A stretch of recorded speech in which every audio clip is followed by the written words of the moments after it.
Captain Jake Morrison stood on the bridge of the UES Aurora, watching the stars move slowly past the main window.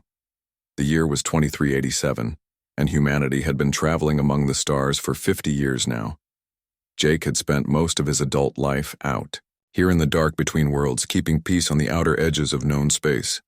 The Aurora was not a warship. She was built for exploration and keeping peace between the different alien races that lived near human space. Jake liked it that way. He had seen enough fighting during the border wars with the Zenthari Empire 10 years ago. Now his job was to make sure those wars never happened again. His first officer, Elena Rodriguez, walked up to him with a cup of coffee. She had been with him for 3 years now, and Jake trusted her more than anyone else on the ship. Elena was smart and calm, even when things got dangerous. "Everything quiet out here today," Elena said, handing him the coffee. "The Kalani trade. Ships are moving through Sector 7 as planned. No problems with the Zenthari patrols either." Jake nodded and took a sip of the hot coffee. The three big powers in this part of space usually got along well enough. Humans controlled the inner systems with their Earth Federation. The Zenthari Empire held the military stations on the outer rim. The Kalani Consortium ran the trade routes between everyone. It was not perfect, but it worked. The peace was broken by a sharp beeping sound from the communications station. Ryan Hayes, their communications officer, looked up from his screen with a worried expression. Ryan was young but very good at his job. He could speak 6 different alien languages and understand their computer systems. "Captain, I am getting a distress signal," Ryan said. "It is coming from outside our normal patrol area. The signal is weak and breaking up, but I think someone needs help badly." Jake walked over to Ryan's station. On the screen was a star map showing their current position. A small red dot was blinking about 2 light years away from them. The signal was indeed very weak. "Can you tell who is sending it?" Jake asked. Ryan worked on his controls for a moment. "The language is not in our computer files, sir. It is completely unknown. But the distress codes are universal. Someone is dying out there." Elena came over to look at the screen too. That area is supposed to be empty space. No known colonies or trade routes go through there. Jake thought about this. In 50 years of space travel, humans had met many different alien races. Some were friendly, some were not, but they all used the same basic distress signals. If someone was sending those signals, they needed help. "Set a course for the signal," Jake ordered. "Maximum speed." The Aurora turned toward the unknown signal and jumped into faster-than-light travel. The journey took them 6 hours. When they came out of jump speed, Jake could see something that made his heart sink. In front of them was a planet that looked like it was dying. The world was covered in dark clouds, and strange red lightning was flashing through the atmosphere. Even from space, Jake could see that something terrible was happening down there. Dr. Lisa Carter, their chief scientist, came running onto the bridge. Lisa was an expert on alien life forms and had studied dozens of different species. She looked at the planet on the main screen and gasped. "Captain, I am reading massive energy discharges from the planet's core," Lisa said. "Something is eating away at the planet from the inside.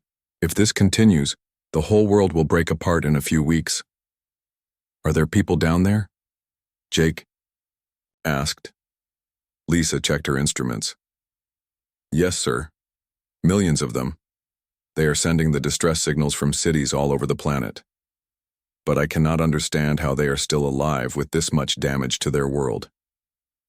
Ryan was working hard at his station, trying to make contact with the planet. After a few minutes, he managed to clear up the signal enough to hear voices.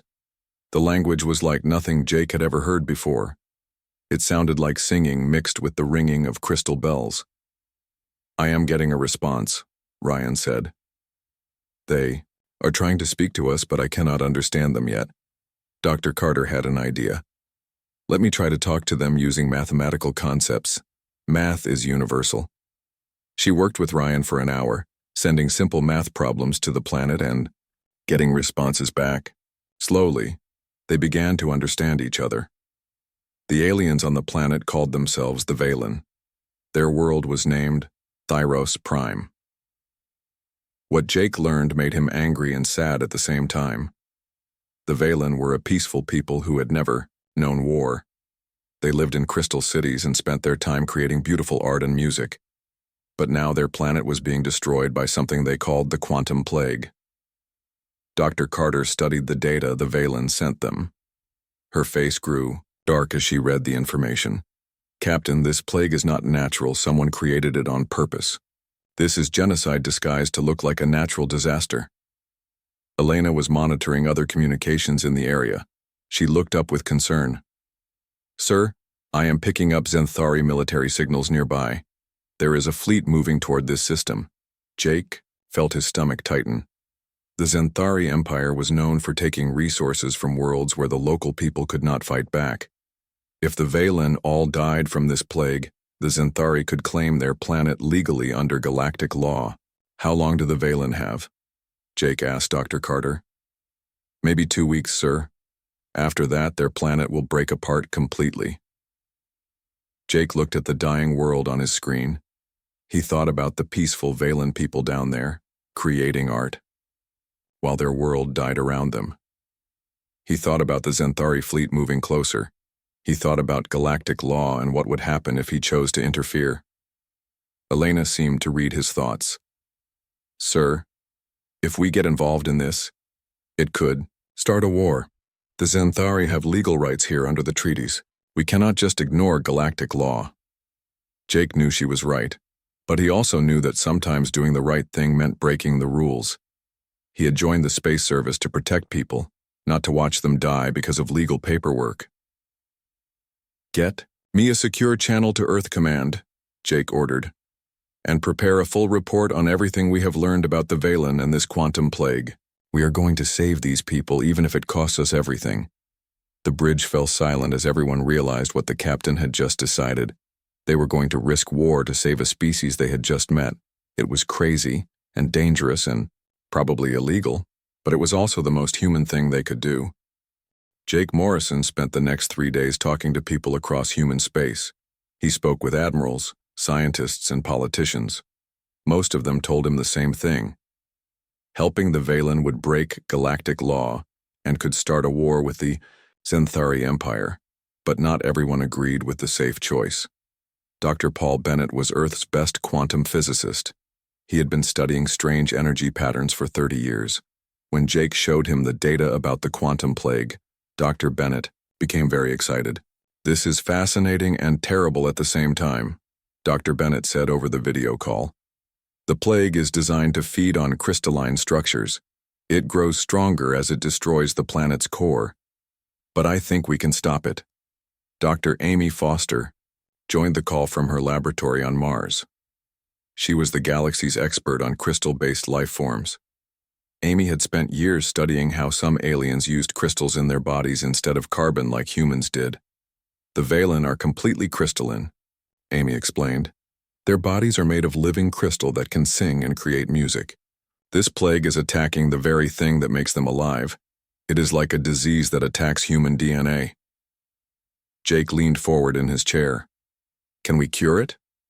Maybe, Dr. Bennett said. But we need special equipment that we do not have.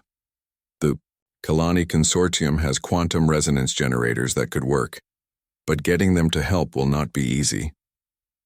Elena had been listening to the conversation. The Kalani care most about trade profits.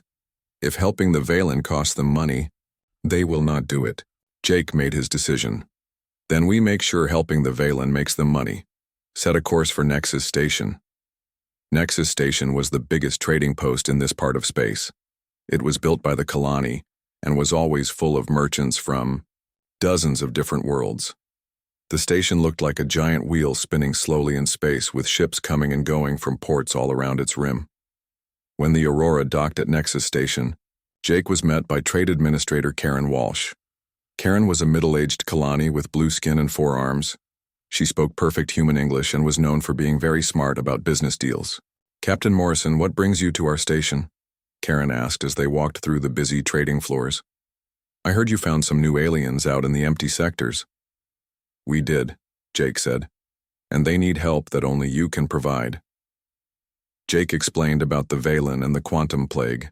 He showed Karen the data about how the plague worked and what it was doing to Thyros Prime. Karen listened carefully, but Jake could see she was thinking about profits and losses. "This is very sad," Karen said. "But helping these Valen would anger the Zenthari. They are our biggest customers. We cannot risk losing their business for people we have never met."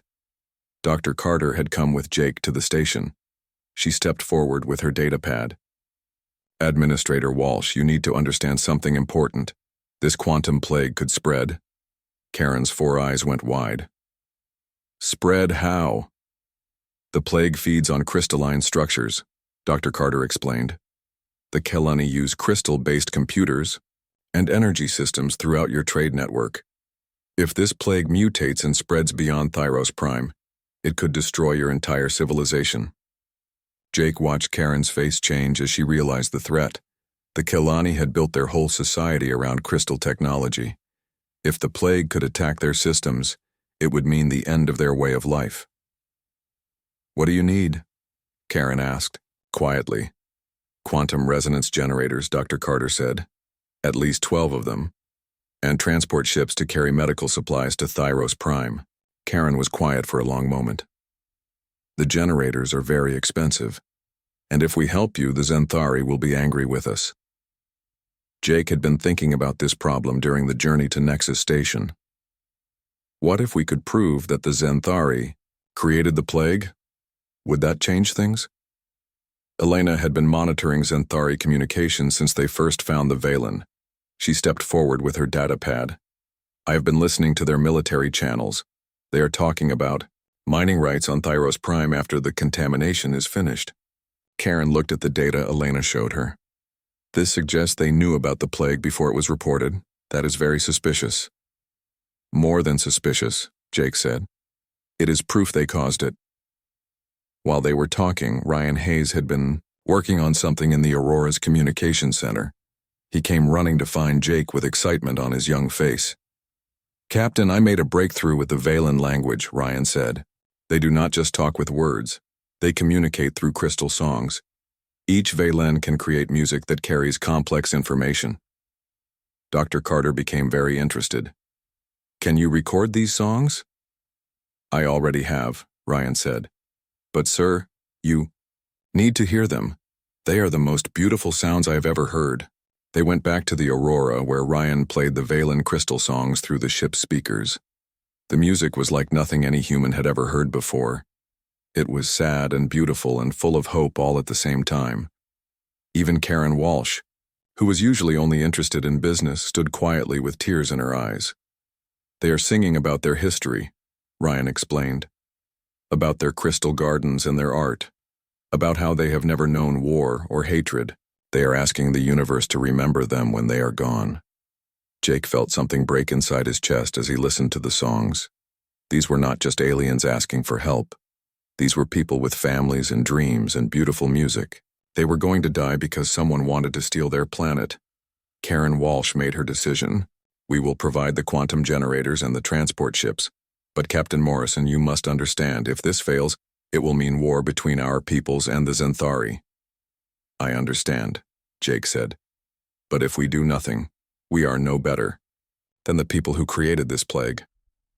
Dr. Bennett and Dr. Foster arrived at Nexus Station 2 days later with a team of human scientists.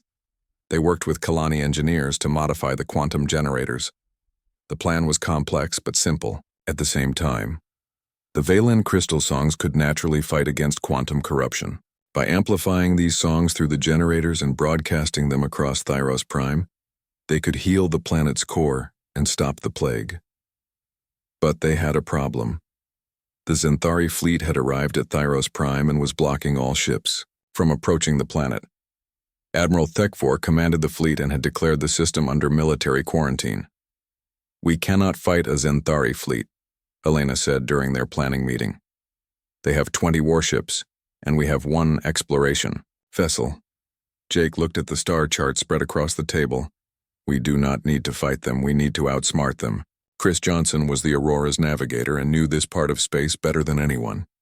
He had been studying the area around Thyros Prime and found something interesting. There is an asteroid field on the far side of the system, Chris said. Ships can hide in there and approach the planet from multiple directions. If enough ships come at once, the Xanthari cannot stop them all without starting a galactic war. Jake smiled for the first time in days. Then we get enough ships. Over the next week, word spread about the Valen and their beautiful crystal songs. The recordings Ryan had made were shared across the galactic communication networks. People, on hundreds of worlds, heard the music and learned about the dying planet. Something amazing began to happen. Ships from all over the galaxy started heading toward Thyros Prime. Not warships, but medical vessels, supply freighters, and civilian craft carrying volunteers who wanted to help save the Valen. Jake watched the reports coming in and felt hope growing in his chest. Humans were not the only ones who had chosen compassion over conquest. The entire galaxy was about to prove that some things were more important than laws and profits. The time for action was coming, and they would not face it alone. The galaxy had never seen anything like it before. Ships from every corner of known space were traveling toward Thyros Prime. Jake Morrison stood on the bridge of the Aurora and watched the reports coming in from across the communication networks. Dr.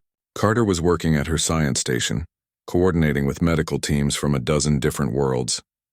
Captain, we now have 43 ships committed to the rescue operation. Medical vessels from the Andorian colonies, supply ships from the Kalani trade fleet, and even some civilian craft from the Outer Rim settlements. Elena looked up from her tactical display. The Xanthari fleet is getting nervous. Admiral Thekvor has sent warnings to all approaching ships, but he has not fired on anyone yet. I think he knows that attacking civilian rescue ships would look very bad to the galactic community. Jake nodded. The plan was working better than he had hoped. By making this a galactic rescue operation instead of a human military action, they had put the Xanthari in an impossible position. Thekvor could not attack humanitarian ships without making his empire look like monsters. Ryan Hayes had been working day and night to improve communication with the Valen. He had learned more of their crystal song language and was now able to have real conversations with them. The young man looked tired but excited as he came to report to Jake. Sir, I spoke with the Valen leader today. Her name is Crystalline Singer Maylana. She wanted me to thank you for what we are doing. She says her people have never experienced kindness from strangers before. What else did she tell you? Jake asked. The plague is getting worse, sir. Whole cities have gone silent. Their crystal gardens are dying, and when they die, the Valen connected to them die too. Maylana says they have maybe 4 days left before the planet's core collapses completely. Dr. Carter looked up from her work. The quantum generators are ready. Dr. Bennett and Dr. Foster have calculated the exact frequencies we need to use, but we have to get close to the planet to set up the resonance network. Jake studied the tactical display showing Thyros Prime and the Xanthari fleet surrounding it. 20 warships in a defensive formation around the dying world. It looked impossible to break through.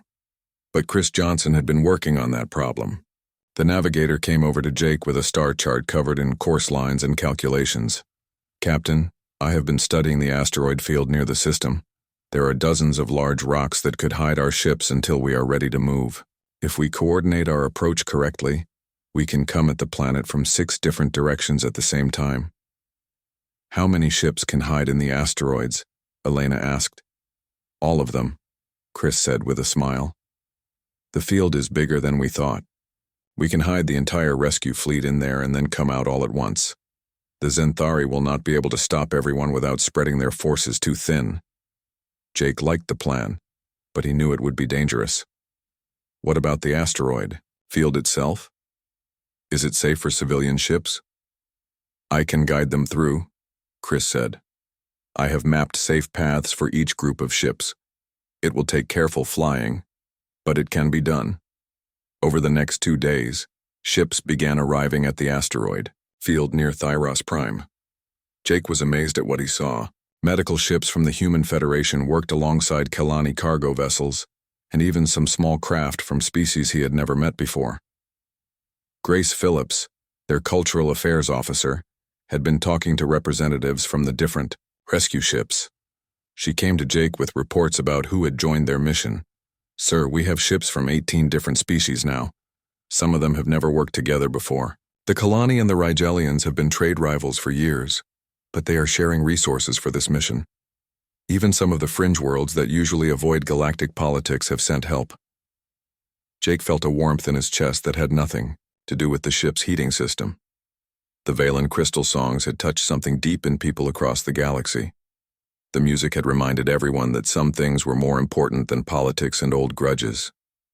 Dr. Bennett called from his ship, the research vessel Harmony. He and Dr. Foster had been working with teams from multiple worlds to set up the quantum resonance network. Captain Morrison, we are ready to begin the operation, Dr. Bennett said. But we need to get the generators to specific locations on Thyros Prime's surface. The network will not work if we try to do everything from space. How many teams do we need on the ground? Jake asked. At least 6, Dr. Foster replied.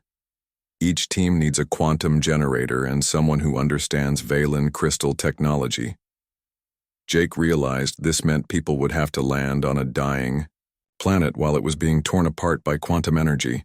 It was dangerous work that could easily kill anyone who volunteered. I will lead one of the ground teams, Jake said. Sir, that is not necessary, Elena protested. You should stay with the ship to coordinate the operation. My ship, my mission, my responsibility, Jake replied.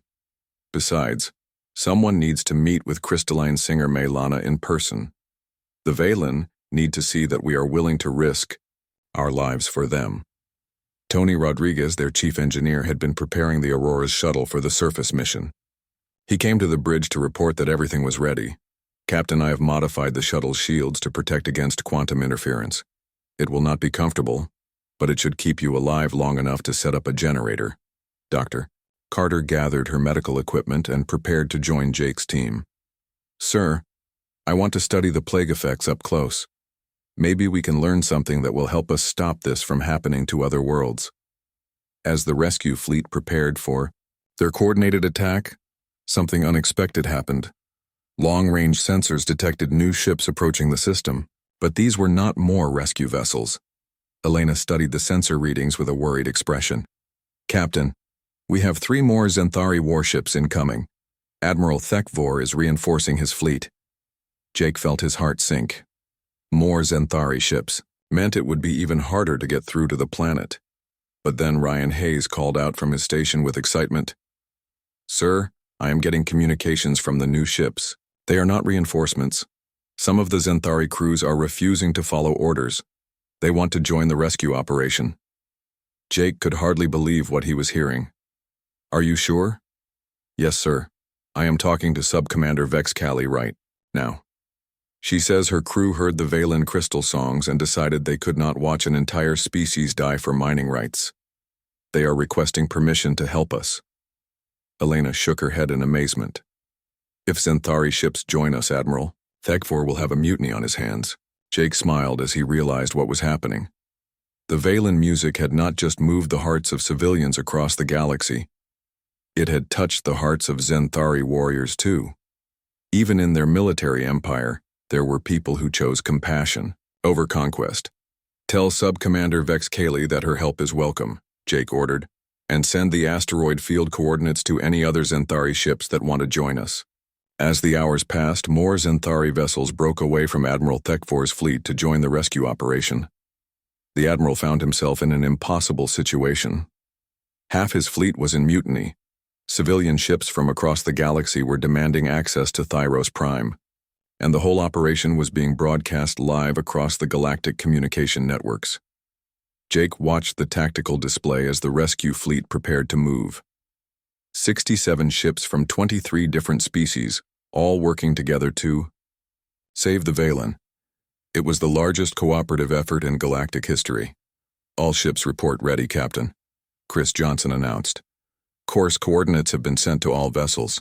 We can begin the approach on your order. Jake looked at the image of Thyros Prime on the main screen. The planet was dying, covered in dark storms and quantum lightning. But soon, if everything went according to plan, it would ring with crystal songs again. Begin the operation, Jake ordered. All ships, this is Captain Morrison. Today we prove that the galaxy chooses life over death, hope over fear, and compassion over conquest. Let's save the Valen.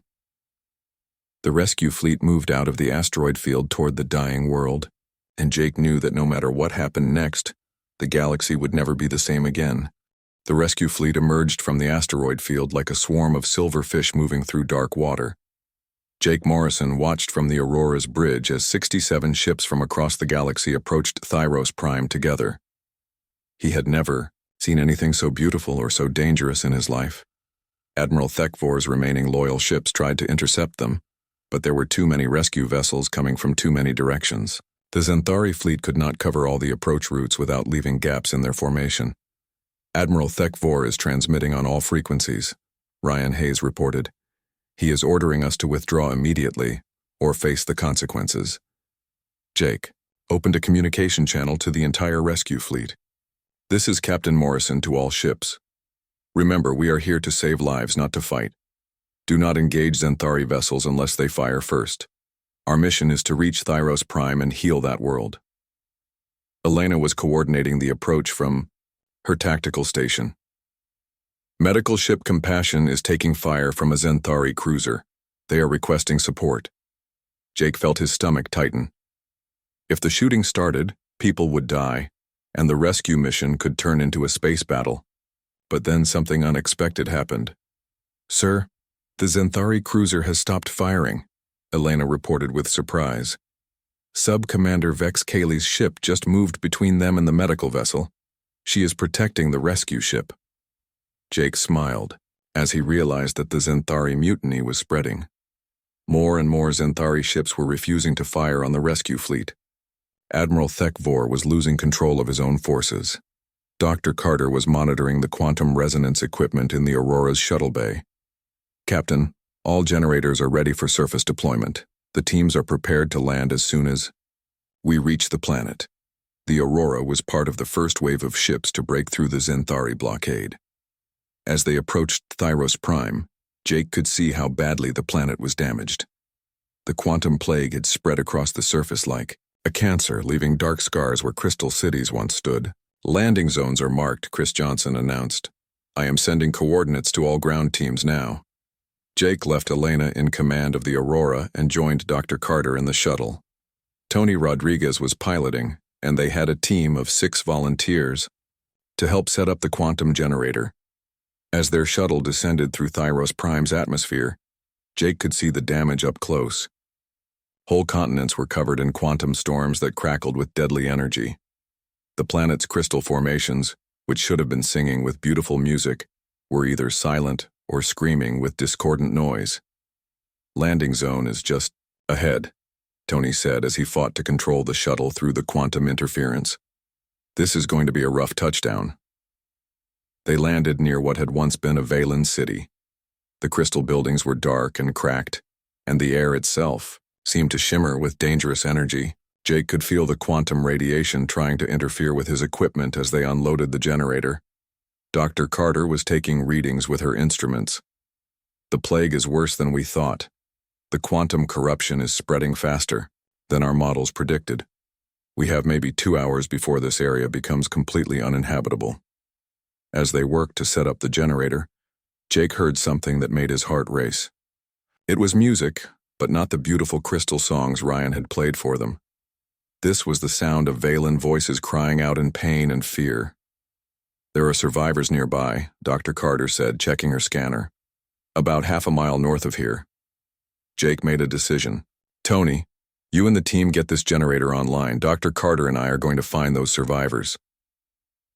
They ran through the dying crystal city following the sound of Valen voices. The quantum storms were getting stronger, and Jake could feel the energy trying to tear apart his protective suit. But he kept moving because people needed help. They found the survivors in a partially collapsed crystal building. About 30 Valen were huddled together, their crystal bodies flickering weakly as the plague attacked them. One of them, taller than the others with more complex crystal formations, approached Jake and Dr. Carter. I am Crystalline Singer Maylana, she said in heavily accented English. You are the humans who came to save us. Jake looked into her crystal eyes and saw intelligence, sadness, and hope all mixed together. Yes, we are here to help. Can you move? We need to get you to a safe area while we activate the resonance network. My people are dying, Melana said softly. The quantum plague has taken most of our cities. Our crystal gardens are silent. I fear we are too late. Dr. Carter was scanning the Valen with her medical equipment. The plague is attacking their crystalline structure directly. It is like a virus that targets their DNA, but I think the resonance network can reverse the damage if we act quickly. Jake's communication device crackled to life. It was Elena calling from the Aurora. Captain, all ground teams have reported. 5 generators are online and the 6 will be ready in 10 minutes. Dr. Bennett says we can begin the resonance pattern as soon as you give the word. Jake looked at Melana and the other surviving Valen. They were weak and scared, but they were still alive. Tell Dr. Bennett to begin the sequence and patch me through to all ships in the fleet. When the communication channel was open, Jake spoke to the hundreds of people who had come from across the galaxy to help. This is Captain Morrison to all rescue vessels. We are about to begin the healing process. The Valen have asked me to share their gratitude with all of you. Today, the galaxy has shown that compassion is stronger than conquest. The quantum generators began to hum with power. Jake could feel the energy building as the resonance network came online. Dr. Bennett had calculated the exact frequencies needed to counteract the quantum plague, but they needed the Valen themselves to make it work. Melana, we need your people to sing, Dr. Carter explained. Your crystal songs can guide the resonance pattern and heal your world. The Valen leader looked uncertain. We are too weak. Many of us can barely speak, let alone sing. Then we will help you, Jake said. He activated his communicator again. Ryan patched the Valen crystal song recordings through the fleet's communication systems. Let everyone hear their music. What happened next was something Jake would remember for the rest of his life. The recorded Valen songs began playing through speakers on ships across the rescue fleet. But then other voices joined in. Human voices, Kalani voices, even some Zenthari trying to match the crystal melodies. The galaxy was singing together. Melana's crystal body began to glow as she heard her people's music being carried by alien voices. She began to sing, and the other Valen joined her. Their voices were weak at first, but they grew stronger as the resonance network amplified their songs. Jake watched in amazement as the quantum storms around them began to calm. The crackling energy that had been tearing the planet apart was being neutralized by the combined power of alien technology and Valen music. It is working, Dr. Carter said with excitement. The quantum corruption is retreating. The planet's core is stabilizing. All around them, the dark crystal buildings began to glow with soft light. The silence that had fallen over the dead city was being replaced by the gentle ringing of crystal formations coming back to life. Captain Morrison. Elena's voice came through the communicator. You need to see this. Admiral Thekvor's flagship is moving toward the planet. But sir, they are not coming to fight. They are requesting permission to land medical teams. Jake could hardly believe what he was hearing. Even Admiral Thekvor, the proud Zenthari military leader, had been moved by what he was seeing. The rescue operation had become so much more than saving one species. It had become proof that the galaxy could choose to work together. Grant them permission, Jake said. There is room for everyone who wants to help. As the resonance network continued its work, Jake helped evacuate the surviving Valen to medical ships in orbit. Melana stayed close to him as they walked through her healing city. Your people have given us a great gift, she said. Not just our lives, but hope. We thought the galaxy was a cold place where only the strong survived. You have shown us that there is kindness among the stars. Jake looked up at the sky where dozens of ships from different worlds were working together to save a planet they had never seen before. We all learned something today, he said. Sometimes the strongest thing you can do is choose to care about strangers. The healing of Thyros Prime continued through the night, and when the planet's sun rose the next morning, the world was singing again. 3 months had passed since the healing of Thyros Prime, and Jake Morrison could hardly believe how much the galaxy had changed. He stood in the council chambers on Earth, looking out at representatives from dozens of different worlds. They had all come together to discuss something that had never existed before: the Thyros Accords, Ambassador Victoria Stone was presenting the new treaty to the Galactic Assembly. Victoria had been Earth's top diplomat for 20 years, but even she seemed amazed by what was happening. The Thyros Accords represent a fundamental change in how we approach galactic law, Victoria said to the assembled delegates. For the first time, we are putting the protection of life above territorial claims and resource rights. Jake watched from the observer gallery as delegates from the Zenthari Empire, the Kalani Consortium, and dozens of other worlds debated the new laws. The Accords would create a galactic humanitarian corps with the authority to intervene when species faced extinction, regardless of legal claims or political boundaries.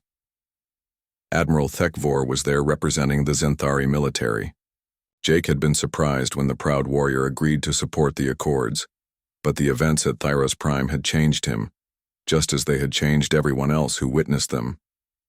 The Zenthari Empire accepts these Accords, Thekvor announced to the assembly.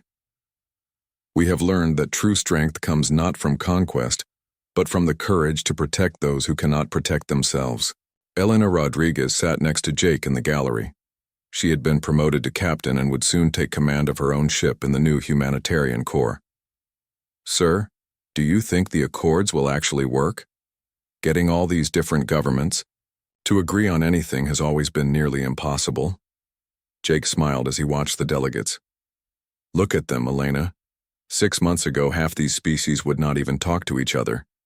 Now they are working together to make sure what happened to the Valen never happens again. The changes went beyond just politics and laws. Dr. Carter had remained on Thyros Prime to establish the Interspecies Medical Research Center. She was working with Valen healers, human doctors, and scientists from a dozen other worlds to develop new treatments for diseases that affected crystalline life forms. Her latest report had been very encouraging. The Valen are not just surviving, Dr. Carter had written. They are thriving. Their crystal gardens are growing faster than ever before, and they are sharing their healing songs with medical centers across the galaxy. Dr. Bennett and Dr. Foster had used what they learned from the quantum plague to develop new technologies. Their quantum resonance generators were now being used to heal damaged planets and terraform new worlds for colonization. But perhaps the most important change was in how different species saw each other. Ryan Hayes had become the galaxy's expert on interspecies communication. He was training diplomats and translators to understand not just alien languages, but alien emotions and ways of thinking. The Valen crystal songs changed everything, Ryan had explained in his latest report. Music is universal. When people heard those songs, they remembered that we all share the same hopes and fears no matter what world we come from. The voting on the Thyros Accords took 3 days, but in the end, the result was overwhelming. Every major power in the galaxy agreed to the new laws. Even the isolated worlds that usually avoided galactic politics voted to join the humanitarian corps outer. After the vote, Jake was invited to a private meeting with Ambassador Stone and several other high-ranking officials. They offered him command of the first joint species exploration fleet, with ships and crews from multiple worlds. Captain Morrison, you started something at Thyros Prime that has spread across the entire galaxy, Ambassador Stone said. We want you to lead the effort to explore new regions of space and make contact with other species who might need our help. Jake accepted the position, but he had one condition. I want my crew to come with me. Elena Rodriguez as my second in command, Ryan Hayes on communications, Dr. Carter when she can leave her research, and all the others who were willing to risk everything for people they had never met. 6 months later, Jake stood on the bridge of the UES Harmony, the flagship of the new joint exploration fleet. The ship was beautiful, built with technology from a dozen different worlds. Human engineering was combined with Zenthari defensive systems, Kalani computer networks, and Valen crystal resonance chambers that allowed faster-than-light communication across vast distances. His crew was just as mixed as his ship. Elena served as his first officer, while Sub-Commander Vex Kali commanded the Zenthari security forces. Trade specialist Karen Walsh managed supplies and logistics. Even crystalline singer May Lana had joined them as cultural advisor and communications specialist. Captain, we are receiving a distress signal from the Antares sector. Communications. Officer Sam Williams reported. Sam was one of Ryan's students and had learned to speak 8 different alien languages. It appears to be from a species we have never encountered before. Jake looked at the star chart showing their current position. The Antares sector was unexplored space, beyond the borders of any known government. If there were people out there who needed help, the Humanitarian Corps was the only organization equipped to reach them. What kind of distress? Jake asked. Their planet is being invaded by what they call metal eaters, Sam replied. Some kind of robotic plague that is consuming their cities. Dr. Rachel Green, the ship's chief science officer, looked up from her station. Sir, that sounds similar to the quantum plague that attacked the Valen. Someone might be using artificial disasters to commit genocide again. Elena was already plotting a course to the distress signal. We could reach them in 4 days if we push the engines to maximum speed. Jake felt the familiar mix of determination and worry that came with these rescue missions. But he also felt something new. Confidence. The Harmony was not alone out here. If they needed help, they could call on resources from across the galaxy. Send a message to all Humanitarian Corps vessels in this sector, Jake ordered. Tell them we have a possible genocide situation and request immediate support. Sam worked at his station for a few minutes, then looked up with surprise. Sir, we are getting responses from 43 ships, medical vessels, supply freighters, and even some civilian craft. They are all changing course to assist us. Jake smiled as he realized that the network of compassion they had built at Thyros Prime was working exactly as planned. When people needed help, the galaxy would respond. Set course for the Antares sector, Jake commanded, maximum speed. As the Harmony jumped to faster-than-light speed, Jake thought about how much had changed since that day when they first heard the Valen distress signal. Humanity had not conquered the galaxy through superior weapons or advanced technology. They had changed it through something much more powerful, the courage to care about strangers. The ship's crystal communication chamber began to sing with messages from across the galaxy, offers of help, words of encouragement, and promises of support. The entire galaxy had learned to sing together, and they would never stop singing as long as there were people who needed their help. Lana approached Jake as he stood looking out at the stars rushing past the ship's windows. Her crystal body glowed softly with the harmonic resonance of the ship's systems. Captain Morrison, she said in her musical voice, my people have a saying. The universe is vast and dark, but kindness creates its own light. You humans have taught the galaxy to shine. Jake nodded as he watched another ship join their formation. It was a Zenthari cruiser commanded by one of Admiral Thekvor's former officers. Behind it came a Kalani transport and what looked like a civilian vessel from the outer colonies. We all learned together, Jake replied, and we will keep learning as long as there are people who need our help. The rescue fleet grew larger as more ships joined them, carrying hope and healing to another world in crisis. In the distance, Jake could see the stars of the Antares sector growing brighter. Soon they would face another test of their resolve, another chance to prove that compassion was stronger than conquest. But Jake was not worried. The galaxy had chosen its path, and there was no turning back. They were no longer individual species competing for resources and territory. They had become something new. A galactic community united by the simple belief that every life was worth saving. The universe was vast and full of dangers, but it was also full of songs waiting to be sung and hands waiting to help. And as long as there were people willing to choose compassion over conquest, those songs would never end.